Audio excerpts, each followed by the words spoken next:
And Rebecca Graham is in the waiting room if you ever need to speak with her, she said. Thank you. That may be an issue when we talk about 1522. So it would be happy to have her around, see if she can help us with our language changes. We'll see if we need her input. So other than that, do we go numerically or the way that we put it together that you sent it to us yesterday? There was just a string. Cheryl put out a string of numbers last night. Or are we going to go numerically? It's completely up to the committee. I was going to have the more difficult ones that might require voting. I thought you could do those together, but that includes 621 and 1522. So how about how about you go numerically except for the ones that may be substantive and you wait for Representative Toole? Thank you. Okay. Okay. And let me see. All right. That works well. So good morning and welcome to the State and Local Government Committee meeting. We're here today to go over language review of bills that we have already made decisions on. We're just tidying up the language. This is the end of our process for the end of our bills. And I will ask folks this morning if they would please introduce themselves. I will go around the as best I can without my notes in front of me. So Senator Rosen, please, first. Thank you, Madam Chair. I am Senator Kimberly Rosen, District 8. My district goes from Castine through the city of Brewer up to Lincoln, and I live in Bucksport. Thank you very much. Representative Dorr. Good morning, everyone. I am Representative Donna Dorr, and I represent a portion of the great city of Augusta. Good morning. Representative Bryant. Thank you, Madam Chair. I'm Mark Bryant. I represent House District 24, part of the town of Wyndham. Good morning, all. Good morning. Representative Head. Good morning, everyone. My name is Frances Head. I live in Bethel, Maine. I represent District 117 in 23 towns and townships in Franklin and Oxford counties. Thank you, Ann. Thank you. Representative Reisman. Good morning. Good morning. Can you hear me okay? Yes. Some of the voices are getting chopped up. I'm not quite ready yet. Mine's working okay. My name is Walter Reisman. I represent District 69, which is Bridgeton, Harrison, and Denmark.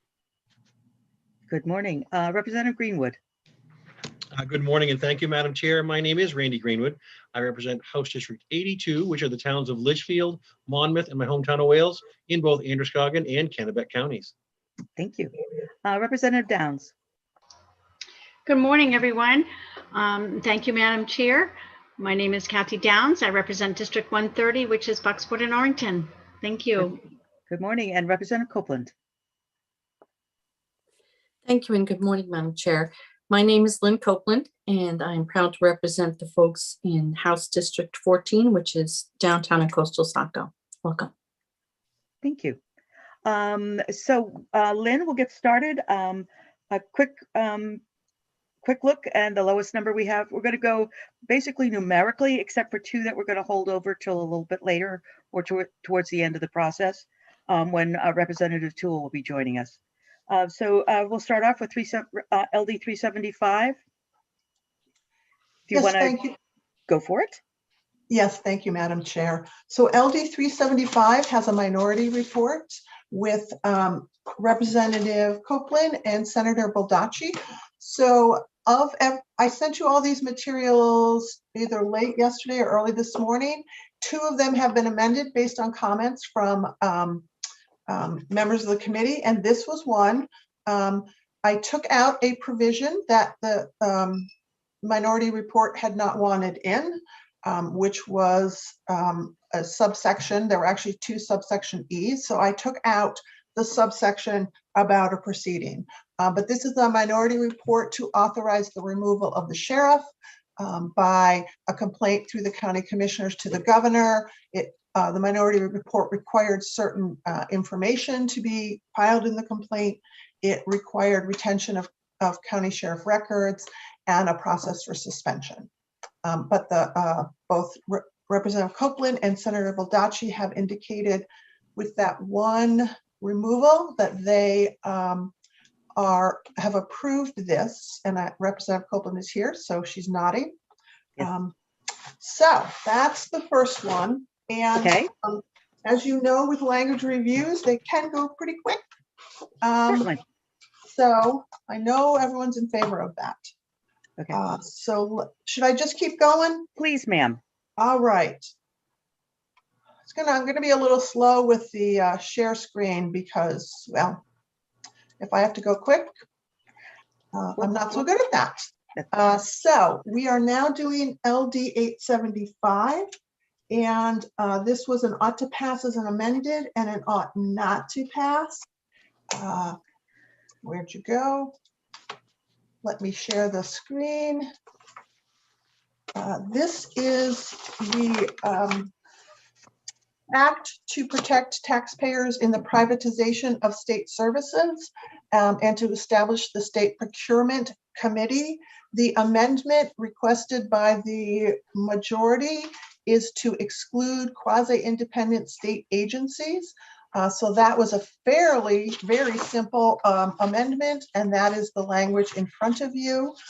Just so you all know, at around 1 o'clock this afternoon, Senator Baldacci and I will be going in front of the judiciary.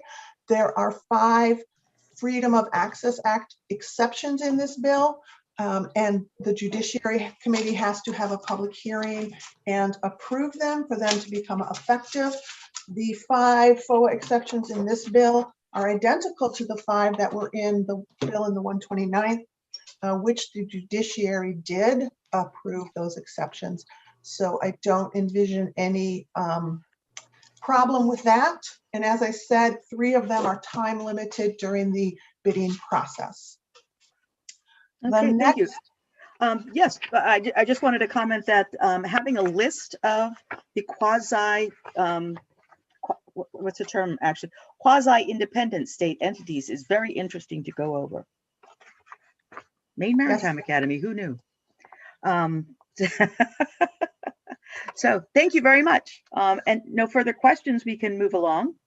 Thank you, Madam Chair. So I'm just going to share part of this next one. This is the this is the report for 1042, which is an act to protect state workers from exposure to harmful substances. Again, a bill from the 129th. This is the minority report. This looks like a mess, but basically throughout the minority report, throughout this bill, the only change is to change the phrase state-owned building to state-owned office building. So the definition was changed, as you see under subsection C, and then throughout the bill where, there's tons of changes to that phrase. State-owned building was changed to state-owned office building. The majority report was a straight ought to pass on that bill. Okay, thank you. The next one is 1274, an act regarding the 2021 municipal election and town meetings. And this was a majority of ought to pass as amended and a 1 minority report, which was an ought not to pass. Let me do some screen sharing here. So you'll recall that this bill, parts of this bill extended the COVID protections to municipalities that expired January 15th of 2021. And those were the amendments to this bill. The majority report changed this provision to make it clear that this starts January 15th of 2021. And the other amendment likewise was that this act expires on the earlier of June 30th of 2022 or the end of the state of emergency declared by the governor. So if the governor, if the state of emergency ends before June 30th of 2022, this bill will expire at that time. And if not, it is effective through June 30th of 2022. Let's see, stop that one.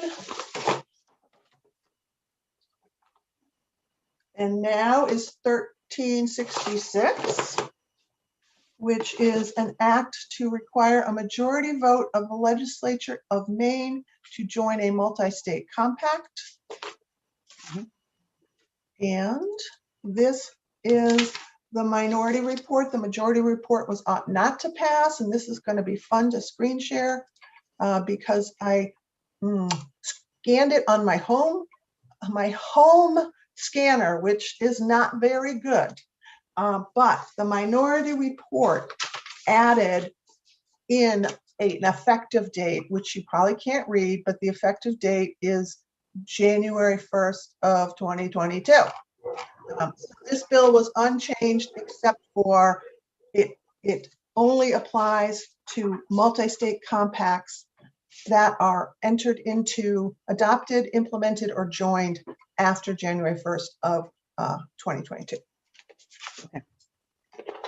Okay. Thank you. I have reached out to Representative Toole, and he said if he'll see if he can pop over, at which point we'll do 621, but we'll keep going until that point. Okay. The next one is the majority report for 1411, which is an act to establish the Maine Buy American Build Maine Act. And Representative Reisman, you have a question? The question was, what was the final vote? I don't remember on that previous bill. On the multi-state compacts? Yes. LD 1366? Yep. Cheryl, can you look that?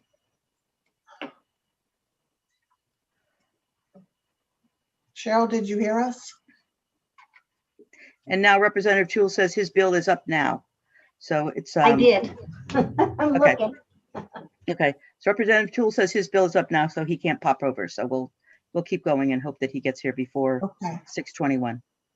Okay. Okay, 1366 was 8 to 5, 8 ought not to pass, and 5 ought to pass as amended. Thank you. You're welcome. So now we are doing the majority report for 1411. And this was the bill that required the Buy American Build Maine. And the majority report changed the definition of manufactured goods. It was defined as something valued over $500. The amendment is it's a valued over $5,000 per item or per purchase order. And the other amendment was, let me see if I can get there. Oh, sorry. I am sorry. I have combined. No, this was the majority. No. Yeah, sorry. Yes. So the majority changed the provision for how an in-state bidder is treated if the bids are substantially similar. This was from Representative Reisman's minority report last session in the 129th, and it's a preference of 10% is applied in a manner determined by the department. So that has been added in subsection 2, which is public improvement contracts, and subsection 3, which is procurement contracts. So that was the majority report for Representative Reisman, that was your, the simplicity of the first amendment is quite clear for Representative Copeland, but Representative Reisman, is this what you were looking for when you asked for 10%? I believe it is. I assume it matches what my minority report was the last session. So perfect. It does match the minority report. from the prior, the 129th. Perfect. Next up Thank you. is 1536, which is an act regarding municipal public hearings on citizen-initiated public referenda. Yeah. Let me screen share that one.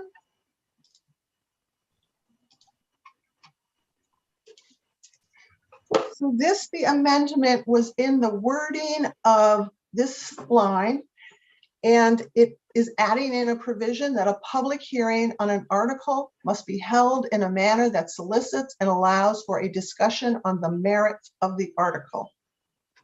And that was I'm not sure if this was unanimous. I believe it was. I believe with the language adjustments on that line that it became a unanimous amendment. Amendment to a unanimous vote on the bill. So, okay, wonderful. The next majority report we are going over is 1671, and that was just from this past Monday. This is a resolve to require the Department of Administrative and Financial Services. So this is all new. And the Department of Public Safety to develop plans for short-term and long-term security screening in the State House and Capitol area offices. So this retained the emergency preamble from the original bill. This would all be in yellow if I had done this the way I normally do. Section 1 tells DAFs to issue a request for proposal and to contract with a licensed security consultant, which is the phrase that Lieutenant Elliott suggested. And that consultant has to assess the security in both buildings and develop specific recommendations to improve security, to protect the buildings and the individuals working and visiting the cross office building and the State House. And then Section 2 requires the Department of Public Safety to determine immediate changes needed in the two buildings that would increase security in the short term, including costs for each change. And then 3 says that DAS and the Department of Public Safety shall each solicit input from the State House and Capitol Park Commission, which has jurisdiction over the State House, and from the Legislative Council on the recommendations that are developed by both the short term from Department of Public Safety and the long term from DAFs. And then 4 and 5 are report backs. DPS has to report back by December 5th of 2021 with the short-term recommendations. And this provision allows the committee to report out a bill in the second regular session. And Section 5 requires DAS to report back on the consultant's work on January 15th of 2022, and again allows the committee to report out a bill based on that report on the long-term security recommendations. So I believe that is everything the committee voted on. I see a raised hand. Representative Copeland? Thank you. I'm just looking at the first 2 whereas clauses, and I don't know where that the first one is necessary. I think everything that needs to be said is in the second one. Thank you, Representative Copeland. These were, and I'm showing what the whereas clauses were. These, as I said, are from the original bill. And if you would like them revised or struck, I don't consider the changing the whereas clauses to be substantive, but again, that's a committee decision. I'm happy to have it stated once. So removing you want to remove the first one or the second one? The first one. Okay, thank you. We'll remove the first one, please. Yes. Is that fine with the other members who voted in the majority? Representative Bryan, Representative Reisman, Representative Jor, is that okay? Thank you. All right, thank you. So that's what we'll do. Okay, so I'll move the first whereas. Okay, And let's see, the next bill for your review is, I think I identified it as 1689, but that's not what it is.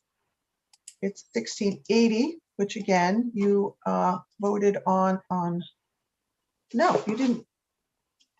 You voted on that recently. So this was an ought to pass as amended. I don't know the total, the after the meeting votes, but everyone at the meeting, the work session voted in favor of this. right. So this sets up, changes travel, lodging expenses.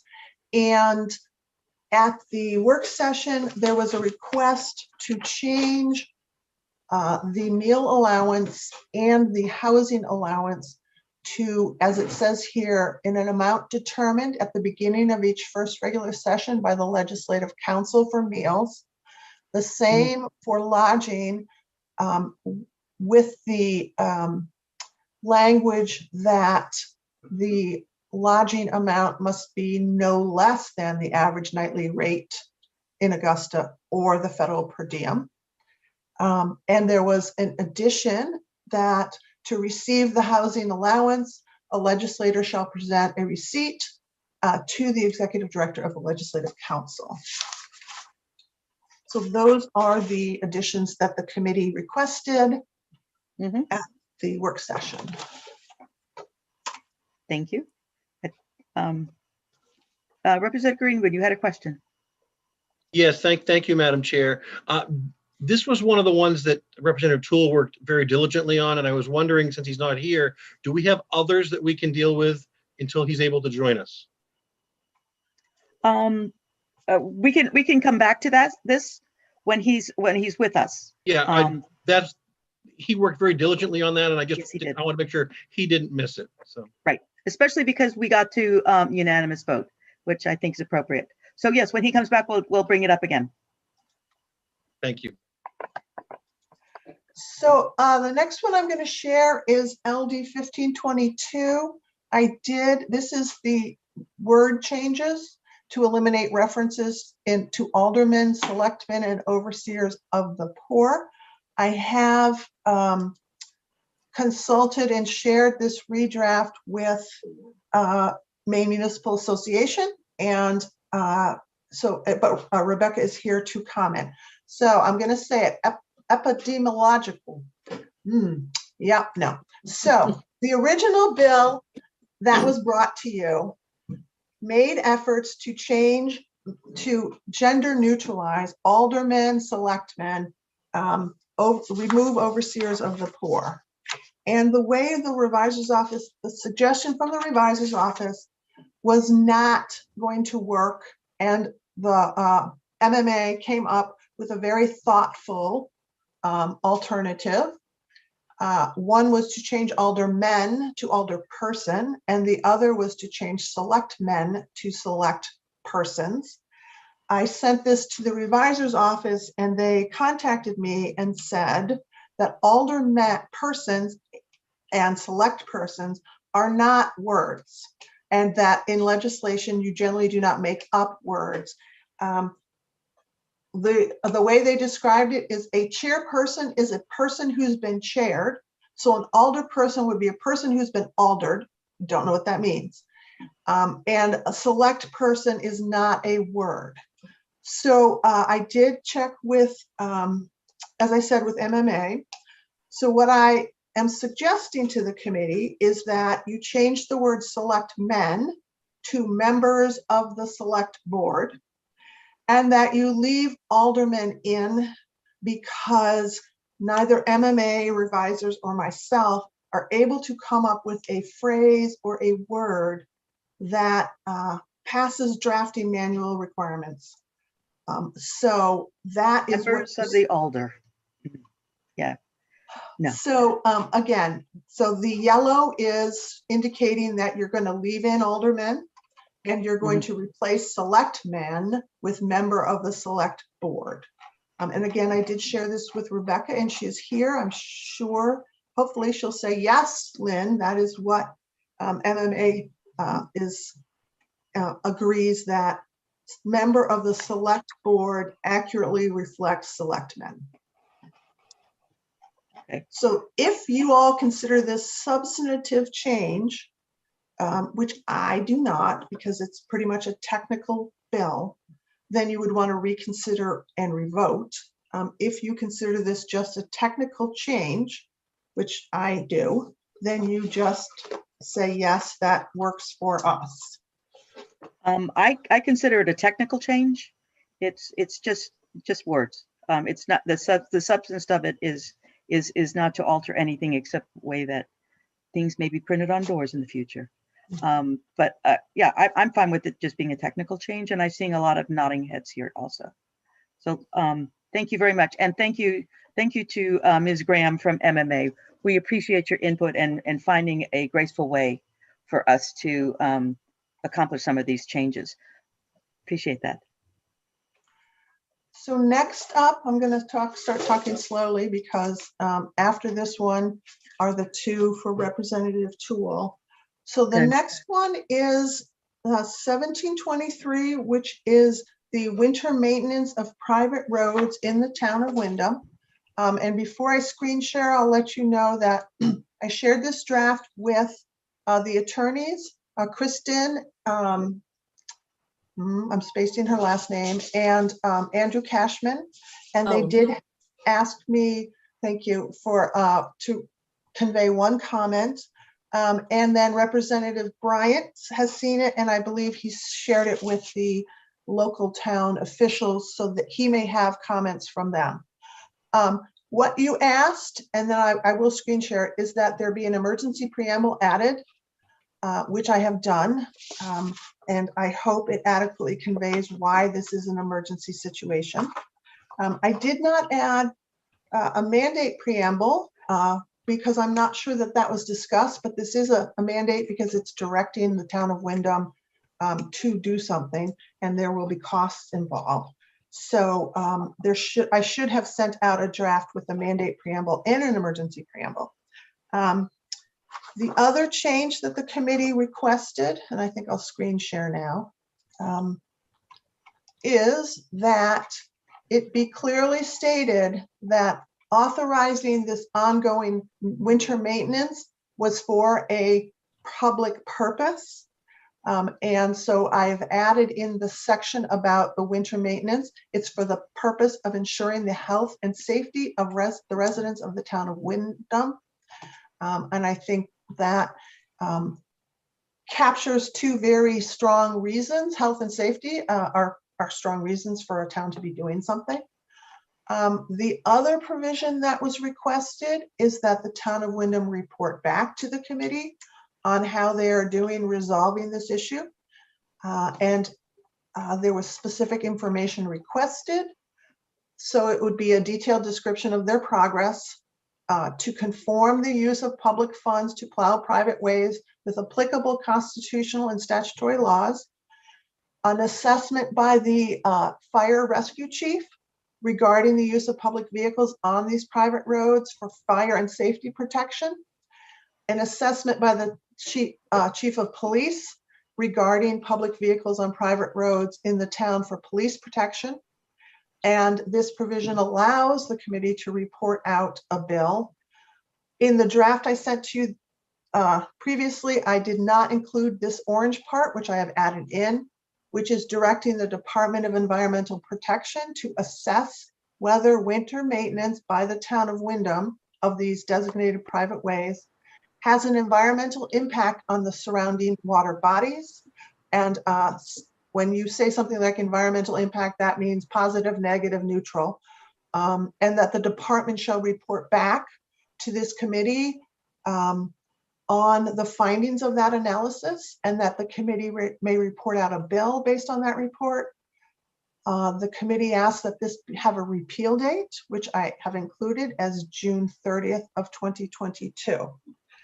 I will share the comment from, Well, do people want me to leave this up a little bit more? Is everybody okay? Can we take this down? Leave it up. I do have a couple questions. If you leave it up. Okay, Walter, what are your questions? Well, first of all, there's a couple of the whereases that I'd like to see some changes made to. So if we go up to that, the first whereas says the town of Wyndham has provided snow removal services. And I prefer that would say has provided winter maintenance. Okay, It's more than snow removal. Right, because they also sand the road. Yeah. okay, yep, Okay. That. Okay, The second whereas, there's two changes. There's approximately 1,700 residents, and I would like to see that change to say 1,700 residents on private roads. That's okay. one change there. Can I ask? Oh, okay, go ahead. Oh, Never mind. no, No, go ahead. never mind. I never mind. I answered my own question. It's okay. Okay. The third has to do with, I know we added a section about the purpose of ensuring the health and safety, but I would like the, maybe it's either the second or third one, but there should be something in there about saying it provides public purpose. Whereas the town of Wyndham has provided winter removal services that basically are public, it meets the definition of public purpose. That's not exactly what I want to say, but I think it's important to mention there's a public purpose to this, not just the fact that it's the purpose of ensuring the health and safety. I think there's exceptions that can be made for public purpose. if I may, Madam Chair, Certainly. I try to avoid adding a definitive statement from the committee on the public purpose, because my understanding was you were going to ask the Attorney General's office for an opinion on whether or not this was in fact a public purpose. And if you include in this, as I explained, there's a fine line between you include it in the bill so that you provide cover for the town, which of course, if you provide cover for the town, then puts legal liability on the state.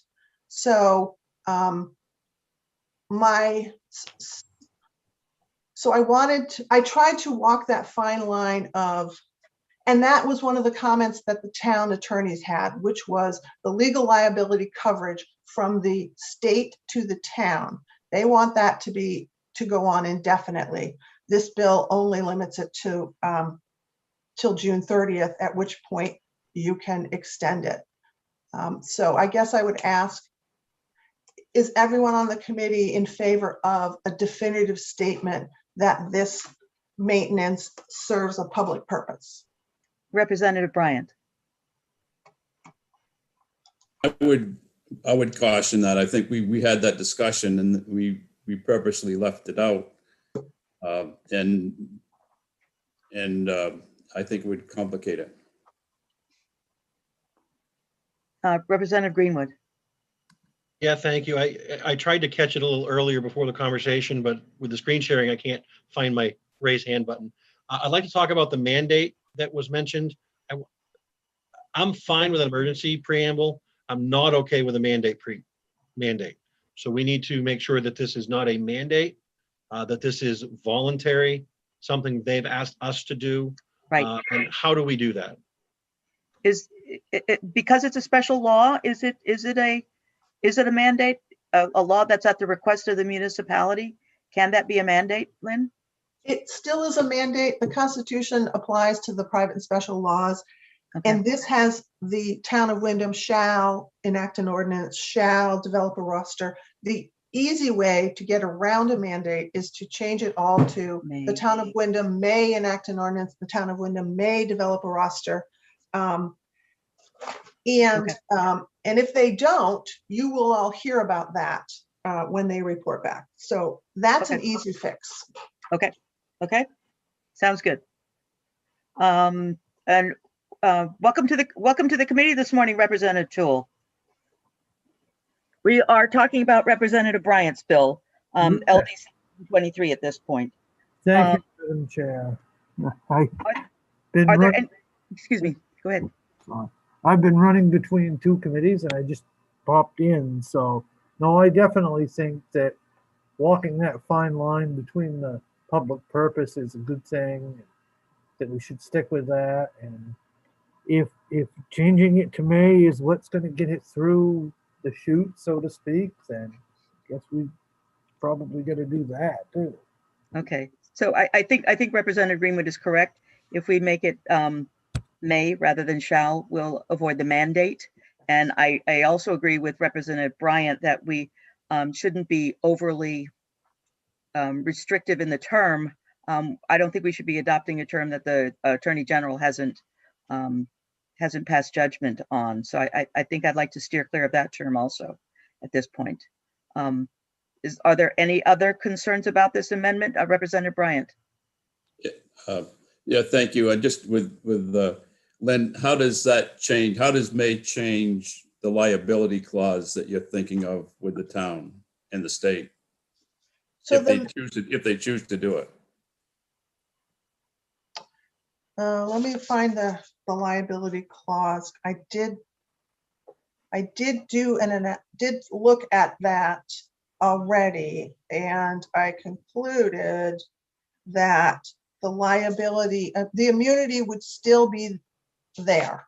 But I want to, while we're on live screen, I want to find that language and be able to clearly state that.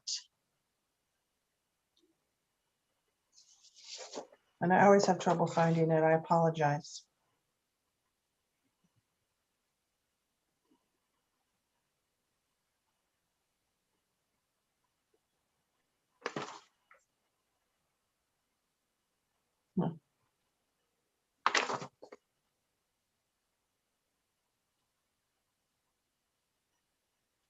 I'm sorry, Representative Greenwood? Yeah, thank you. Yeah, I mean, while she's looking, I mean, I just want to state, I think this special purpose law is going to basically provide cover for a year until they can resolve this.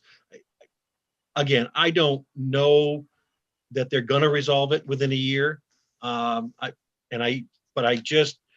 This was giving them the courtesy, in my opinion, this was giving them the courtesy to make that effort, to make that transition, but I think it's a stretch. Yeah. Okay. And if I may, Madam Chair, I did find it. So adding that the town of Wyndham may create a roster, the next sentence is, if the way is included on the roster, no road association or owner may bring a claim. So putting may to remove the state mandate does not affect the liability protection that this bill provides to the town for a period of approximately 1 year. Okay. Representative Bryant, are you, is your hand still up?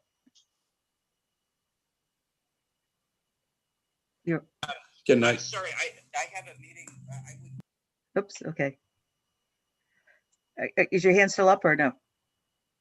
It is. One moment, Okay. please. I think I need to talk with their lawyer to see what that may and what that really does. If we can move on to maybe onto one of Will's things while he's here and come back to it, that'll help me. Would that be okay? That's something new to me that I'm not a lawyer, so I don't know what that means. Okay. All right. Thank you. We will do that really quickly. We'll come back to you for your lawyer. So we'll quickly dash back to LD 1680, Representative Toole. This was your amendment mostly, and we wanted to make sure that it was what you were after. Thank you, Madam Chair. To respond to Representative Bryant, first, I'm here the rest of the day. I'm all set. So okay, fine. We can go back to this and deal with this and finish this up and then go back. Okay. But yes. Okay, so you're here for the duration of here this. for the duration. All right. So he's still on the phone, so we'll let him come back to us. But LD 1680 was the amendment that you had developed last session that we polished up a bit this session. We wanted to ensure that it was the amendment that you were hoping it would be. Okay, I believe it was. I don't know if Lynn could screen share it, but I really don't, I mean, unless, if everybody else is set with it, then Mhm. Oh, I think I don't it really want to wallow through it again if everybody else is so set with it. no, I think what we were just polishing up was the fact that we were removing actual numbers and saying that it Okay. would be an amount determined at the beginning of the Right. first regular session. And also Senator Rosen's request that legislators present receipts Gotcha. for lodging. And other than that, I think it was exactly as you had presented it. And the Ledge Council would set rules around how those receipts are collected, right? Yes. Okay. That All right. sounds good to me. Thank you. And Representative Bryan, are you set, or are you going to have them come back to you?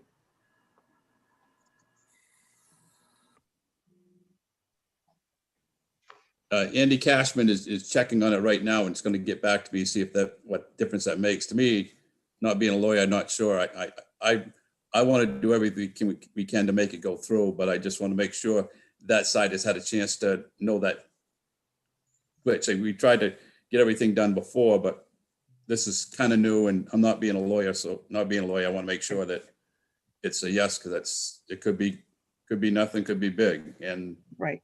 Well, we and don't want it. We also don't want it to be a mandate in that the state would be.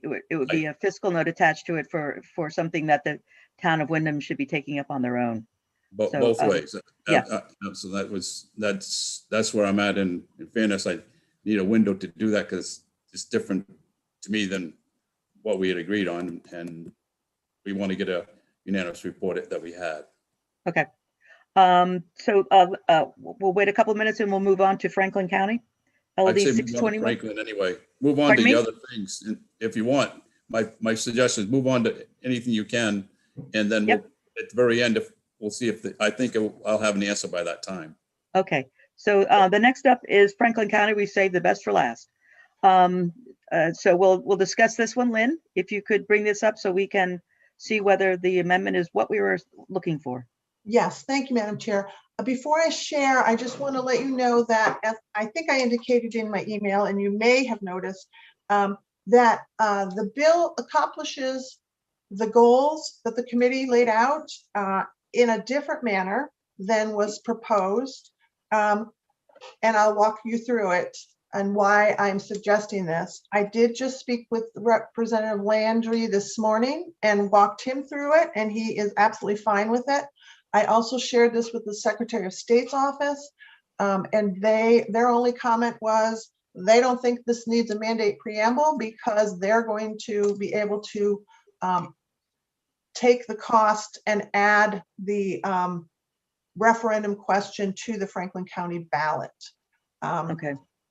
So you'll recall that this bill is asking instructing the town of the county of Franklin County to ask the residents whether they want to go from 3 to 5 districts. And you will recall that there was a lot of discussion about the apportionment that is going on. So after a lot of thought, how I laid this out was specific instructions to the apportionment commission to develop 2 plans for Franklin County, a 3-district plan and a 5-district plan. And the plans will that they are developing must align as closely as practicable, which is this. So the first paragraph here is new. It's saying apportionment commission, do this work. Make the plans correspond as practically as with the following. And this is language from the original bill that the sponsor proposed. And then it tells, so that's, here's the 3 districts and here's the 5 districts. Again, the apportionment commission will use the census data to come up with what are the actual plans. And as I said, the apportionment committee's work is supposed to be taking place now. That may not have started yet, but the deadline you should keep in mind is that in January 2022, the clerk of the House introduces legislation on the reapportionment of all the counties. So that's the deadline that this bill needs to meet. So Apportionment Commission comes up with these two plans. Then section 2 is the exact same. Franklin County goes out to referendum. If the apportionment question fails, then this section 3 tells the Apportionment Commission to submit a 3-district plan. Section 2 is if the referendum question passes, it instructs the Apportionment Commission to submit a plan dividing Franklin County into 3 districts until 2024, and then into 5 districts. If it fails, so this would be in November of this year, if it fails, the Apportionment Commission is instructed to submit a 3-district plan. And then 4 is the county goes out to referendum. So again, it's a little different in that it's clearly directing the Apportionment Commission to do these things. And that was not how this bill accomplished its goals originally. And that, I think that this is going to be a much better system because takes away the concern that the Apportionment Commission isn't going to have thought this through.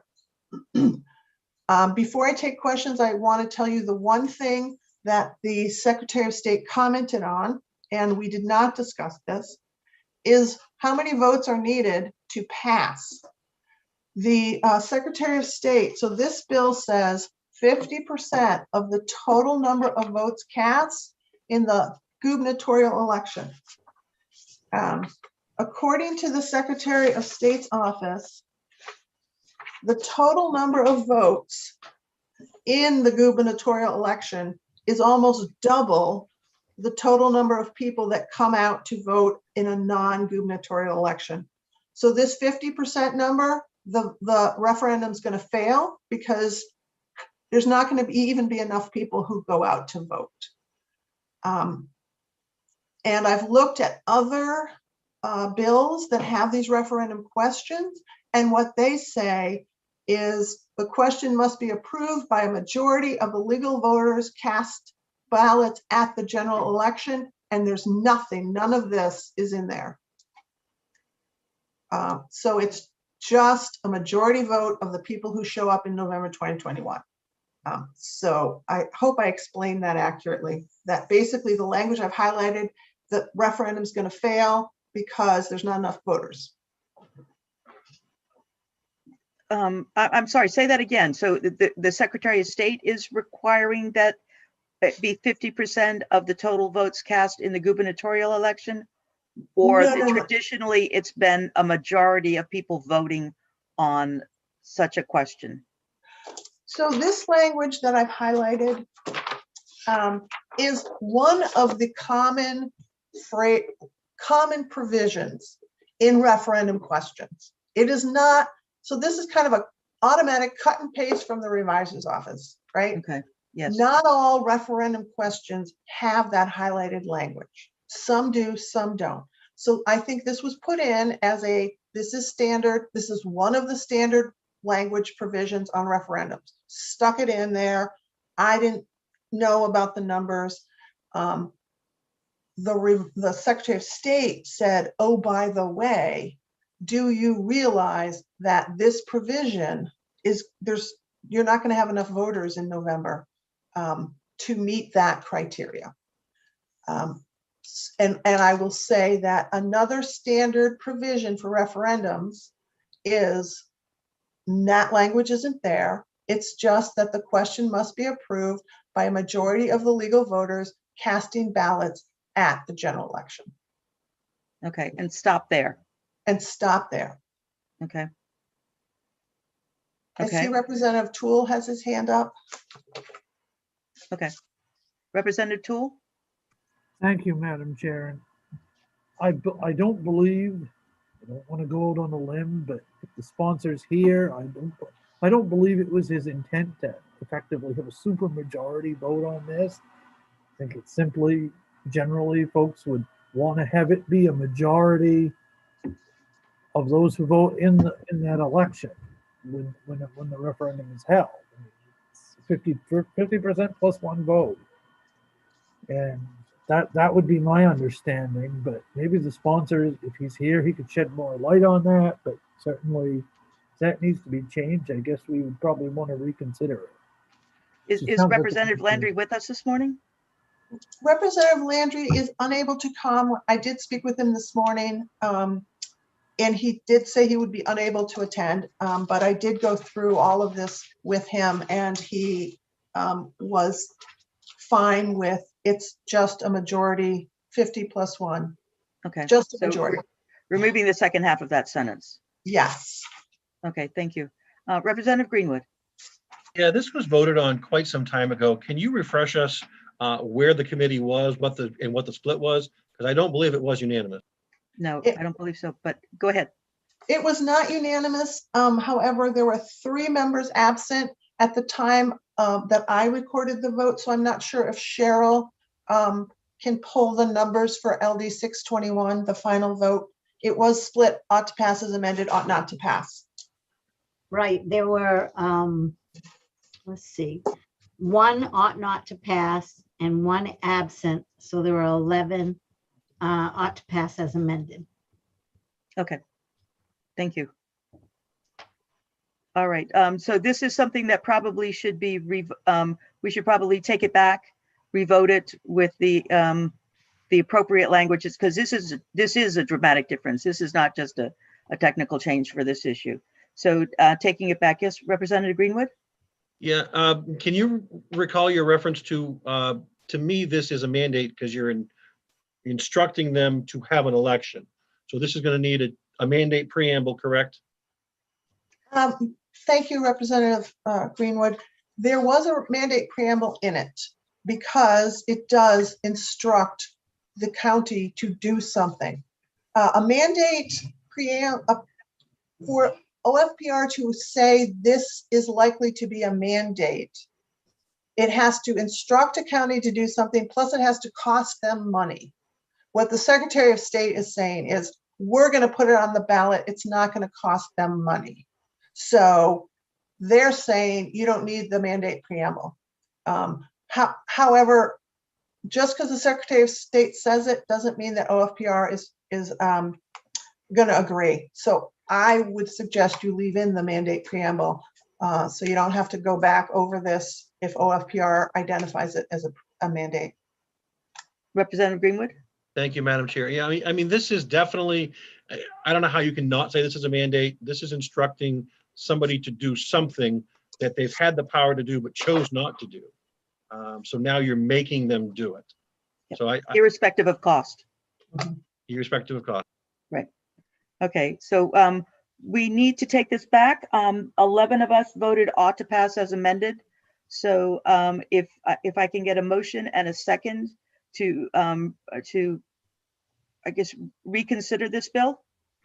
Could I get a motion to reconsider LD 6? Thank you, Representative Reisman. Do I have a second? Second. Thank you, Representative Toole. So we have a motion and a second to reconsider this bill. Is there, do we have a motion or discussion? Yes, Representative Toole. Yes, thank you, Madam Chair. So if Lynn, during the process of talking to the Secretary of State, when they said they were going to do this, was there any appetite for putting it in the bill, directing them to do it? Thank you, Representative Toole. I was not creative enough to ask them that. Okay. I guess my follow-up would be, are they here and would they care to chime in? I'm sorry. The Secretary of State's office is not here, correct? Right. You're suggesting that the Secretary of State's office make this request? I thought this was a request of the sponsor. Oops, you just put it on. There you go. There we go. I'm suggesting that if the Secretary of State says they're going to do it anyway, would they have a problem with having it in the bill that they're going to be doing it? Doing what? Paying for the bill?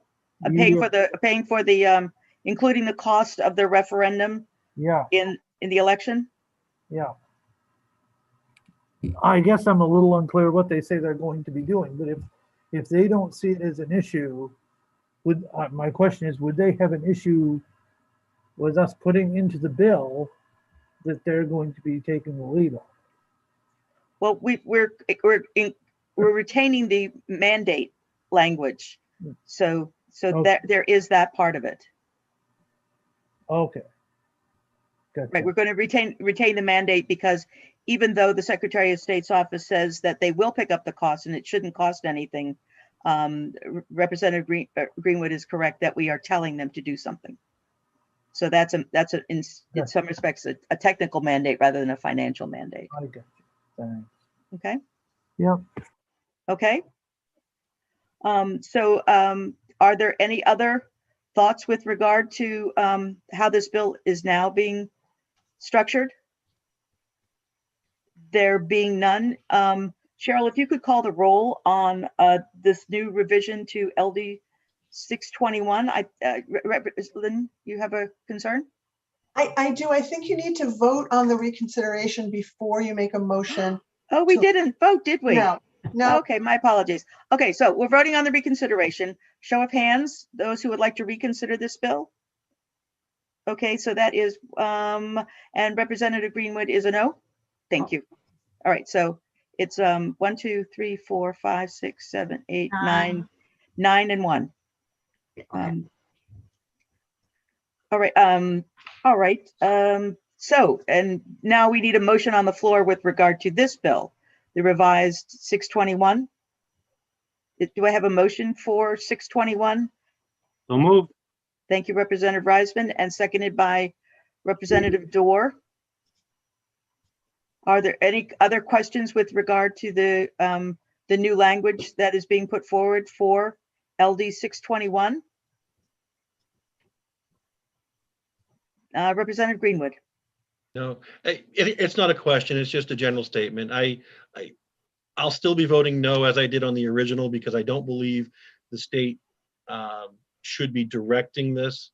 I think if the commissioners had wanted it, they have the ability to call it.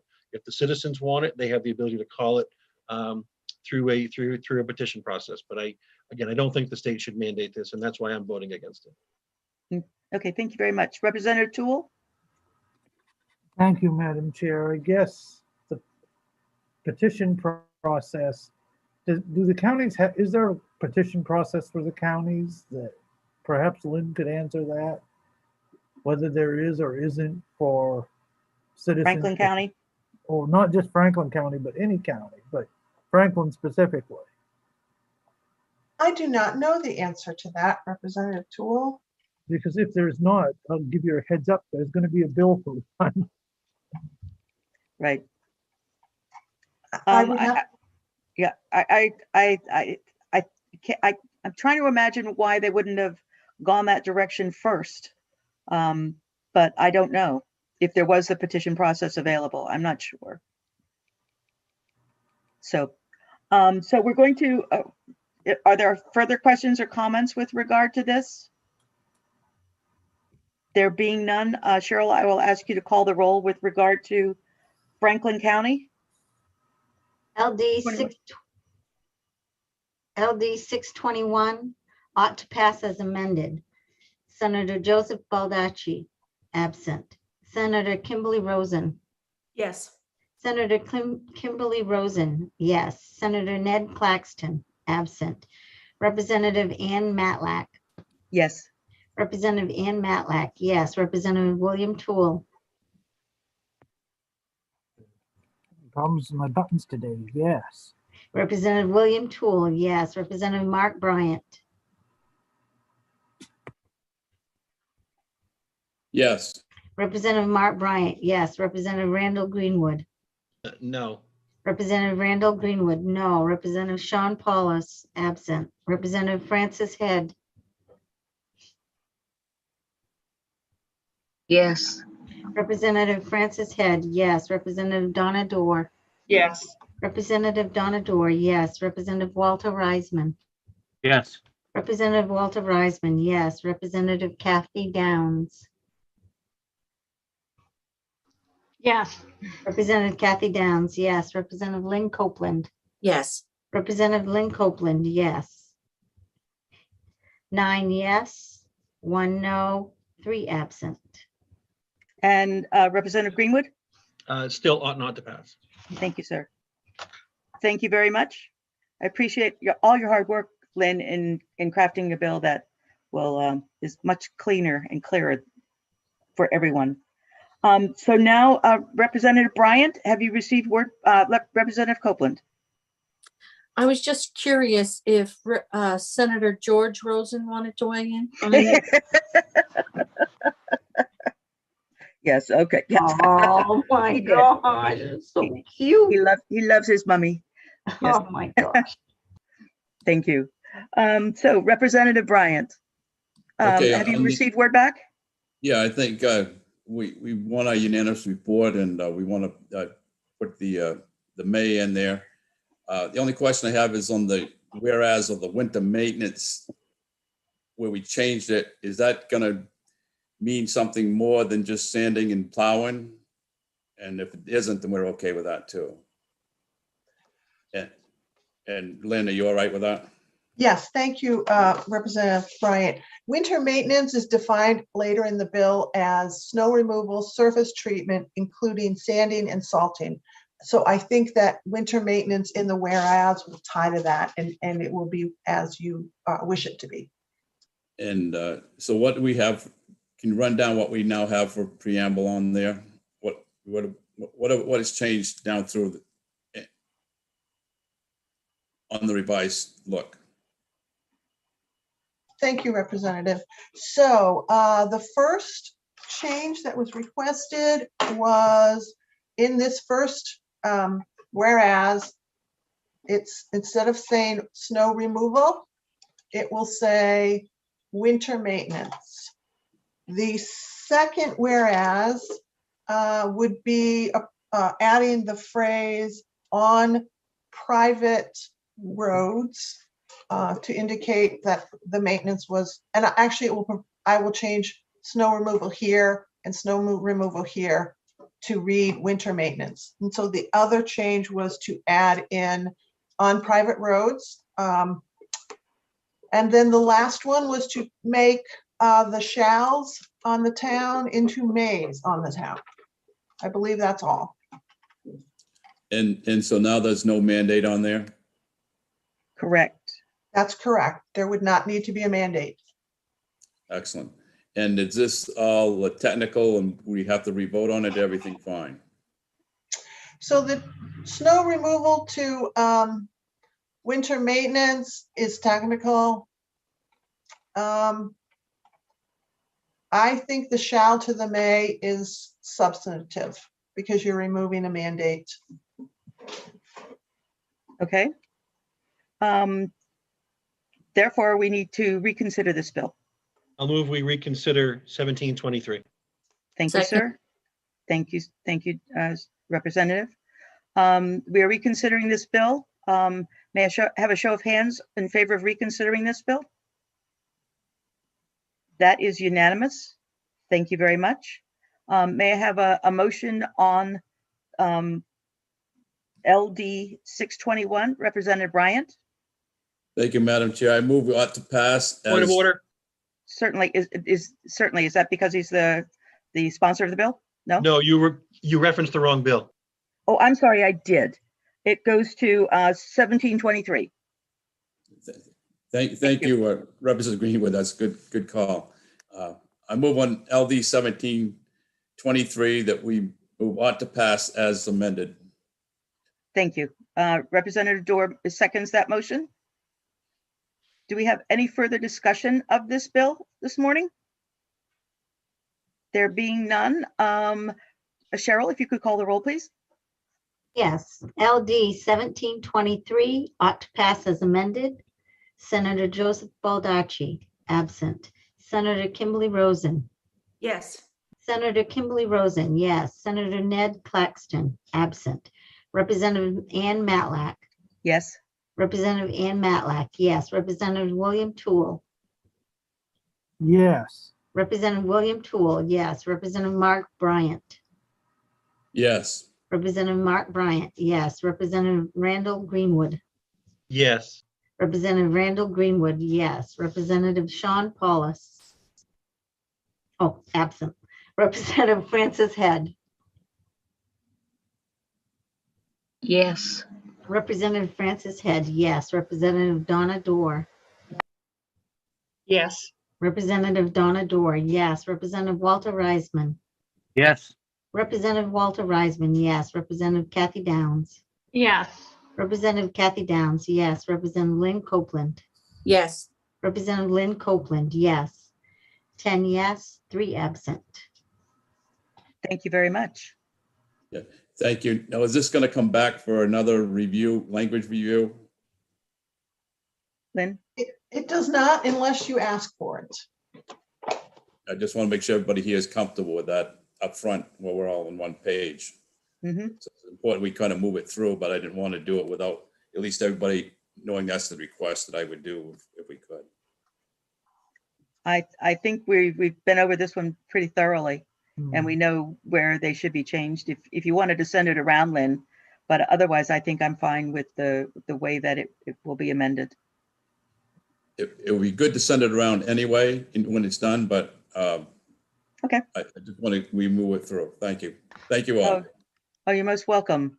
Any further work for us today, Lynn?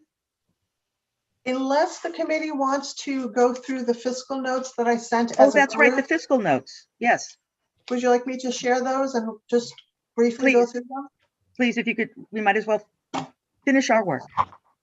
And while I'm getting ready for the screen share, I will just let you know 2 things.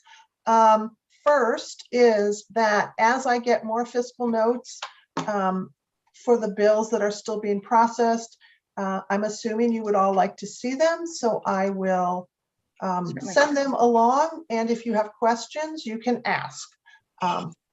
So I thought they were in numerical order, but they're not. So 835 was to repeal and modify occupational regulations. And there, as you can see, there's minor cost increases. So there was a fiscal note, but it says can be absorbed within existing budgeted resources.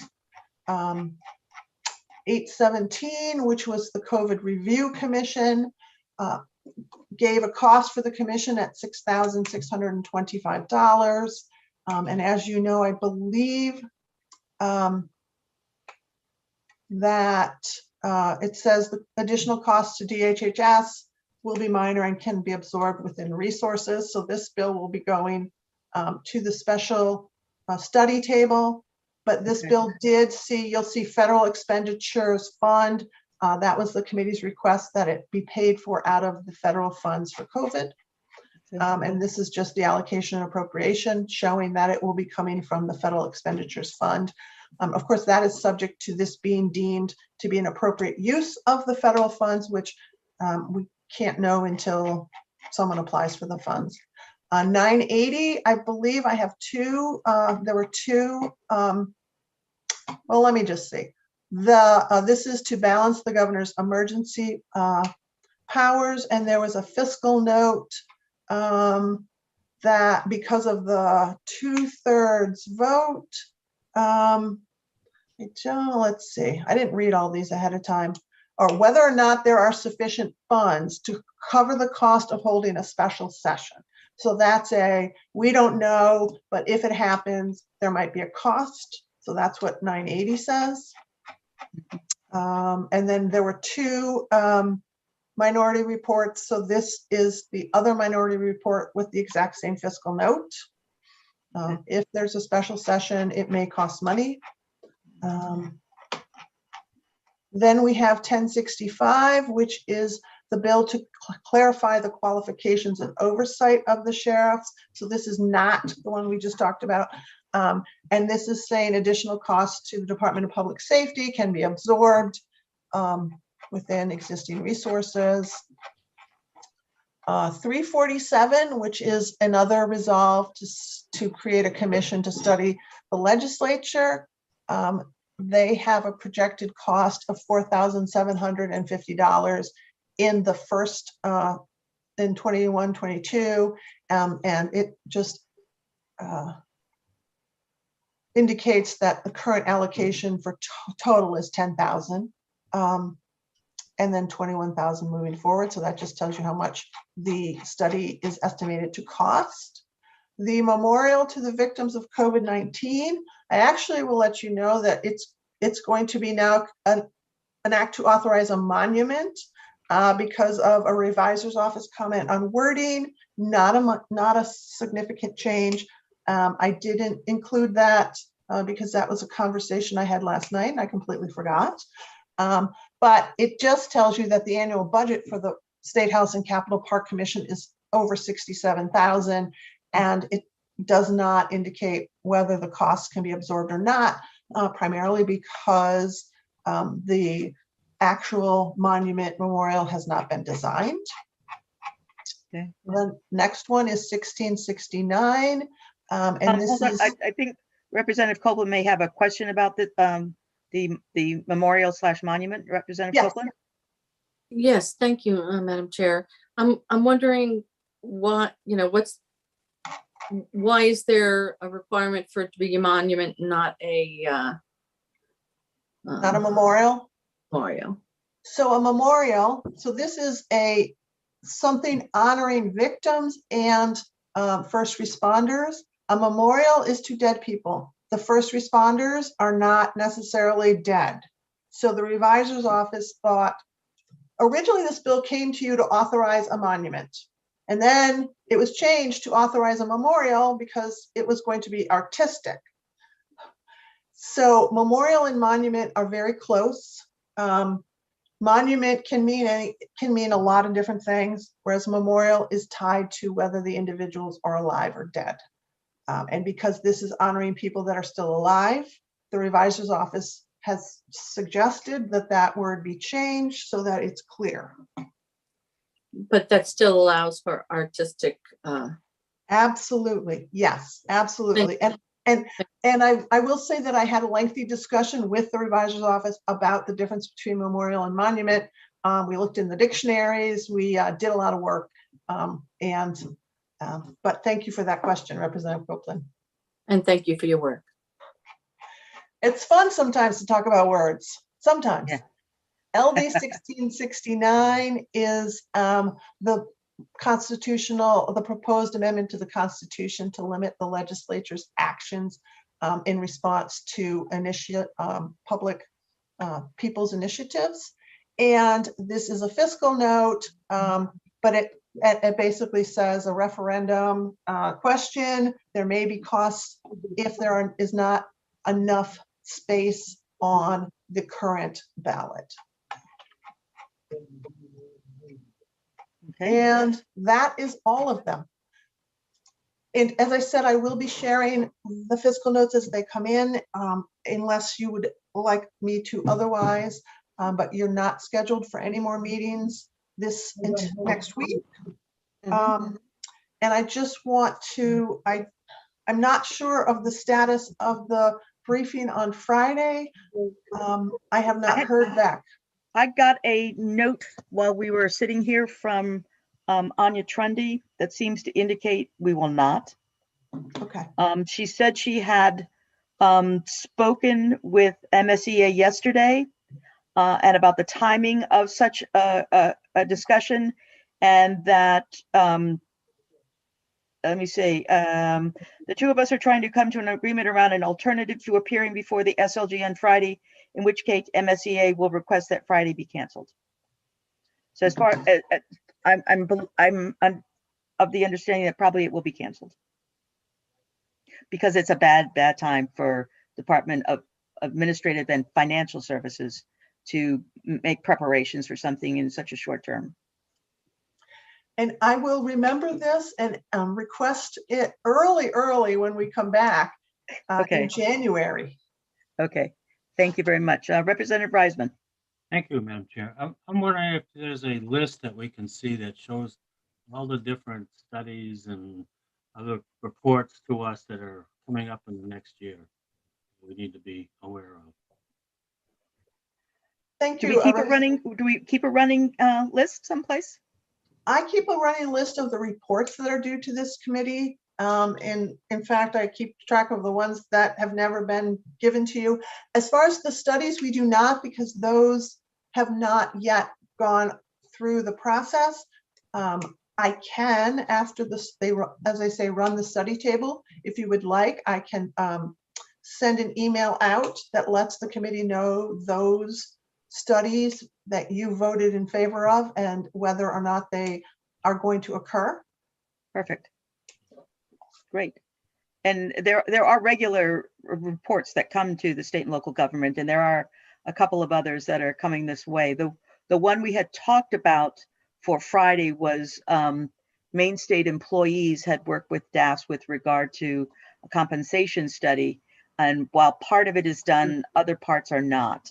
And there's also another study coming our way with regard to remote work. It was going to be done around the time that we adjourned last year. And so they're taking into consideration everything that's occurred in the last year, and the study will be delayed a little bit. So it will reflect what has occurred and the impact or implications going forward. So that may be coming up at some point, but it's not right now. So I believe that's it. Lynn? I just want to confirm for Representative Reisman that I will send out my list of reports that are coming your way, so you can all have them. Thank you. And Cheryl? It's just a reminder that all of these items that we talked about today will be coming across your computer to okay your votes. So we cannot do the jackets until you say, yes, that's how I voted. So please keep an eye out for those. Thank you very much. And Representative I have to say this Hall. is, yeah, I have to say this has been a challenging and interesting and very entertaining session, and I appreciate everyone on this committee and all the hard work that we've been doing, and especially for Lynn and for Cheryl, who have put up with us since January and have been cheerful and thoughtful the whole time. Thank you so very much for all your hard work. Thank you. Yes. So is there any other work for us to do today? I'd like to thank you, Representative Matlock, because you're running the show very, and I don't mean show, I mean committee, very, very well. And I think that you've done a fine job. Thank you, Representative Head. I really appreciate that. Thanks. So with that, if there's no further work, we'll see you on next Wednesday in person. Thank you. Bye.